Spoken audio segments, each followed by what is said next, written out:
Bom dia, pessoal! Hoje nós vamos abordar o conteúdo de periodonto e fisiologia anatomia. Qual que é o nosso objetivo? Conseguir compreender o funcionamento normal do periodonto, bem como a sua anatomia, para que a gente consiga distinguir o que é patológico do que é considerado saudável à ausência de doença. O periodonto, ele é formado pelos tecidos que recobrem e dão suporte ao dente, ou seja, gengiva, ligamento, cemento e osso alveolar. Ele pode ser dividido a nível didático em periodonto de proteção ou periodonto de sustentação, suporte e inserção. O periodonto de proteção é a gengiva, e o de sustentação, também chamado de suporte ou inserção, é o ligamento periodontal, o cemento e o osso alveolar. A gengiva, ela recobre o osso alveolar e a raiz, e o ideal é que ela esteja a nível da junção cemento e esmalte. E ela pode ser dividida anatomicamente em gengiva marginal, inserida e área interdental. A gengiva marginal, ela é livre, ou seja, não é inserida. Ela é aquela porção que fica ao redor dos dentes em formato de colar. Ela tem aproximadamente 1 milímetro de largura e ela pode ser separada da superfície do dente com o auxílio de uma sonda periodontal, que nós vamos ver nas aulas adiante. O sulco gengival é um espaço raso ao redor do dente e ele é delimitado, pela superfície dental e o epitélio de revestimento interno da gengiva marginal. Ele tem uma forma de V e é nele que a gente entra ali com a sonda periodontal. O sulco gengival, a sua profundidade, ela é importante a nível de diagnóstico, ou seja, a profundidade padrão que a gente vai avaliar pela sondagem vai ser de torno de 2 a 3 milímetros. Então, quando a gente fizer uma sondagem periodontal e essa profundidade for maior, a gente vai caracterizar a presença de uma bolsa periodontal. A gengiva pode ser ainda inserida, que é contínua com a gengiva marginal. Ela é firme, resistente e fortemente ligada ao osso alveolar adjacente. Temos também a interdental, que é aquela que ocupa o espaço da meia gengival, o espaço entre o dente e o outro, onde a gente passa o fio dental.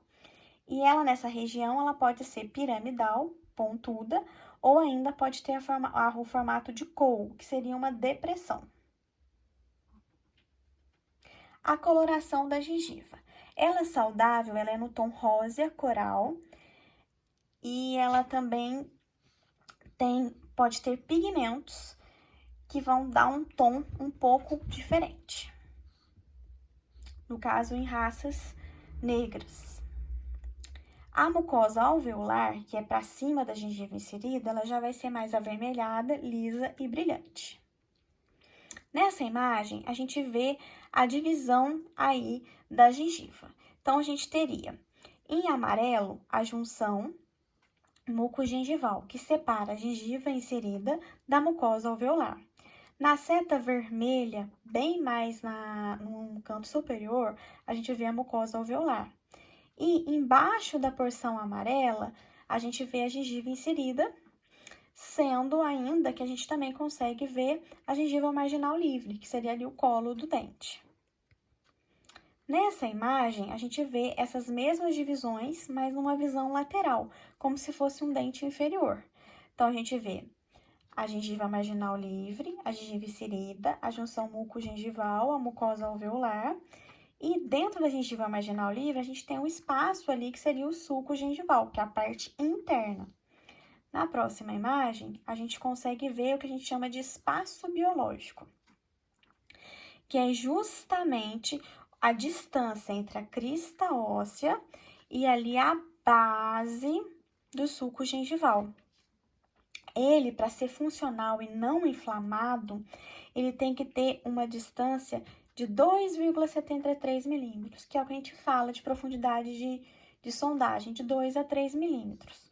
Então, para uma gengiva não estar inflamada, a distância onde começa o osso para onde a gente tem essa porção gengival, ela tem que ter de 2 a 3 milímetros. Se for uma distância menor do que isso, ela vai estar inflamada. Esse espaço biológico, que é essa distância, ele é compreendido, então, pelo sulco, que é esse vão na parte interna, depois o epitélio juncional, que é a junção entre o epitélio e o dente, e depois já a inserção conjuntiva da gengiva e o próprio osso na parte inferior.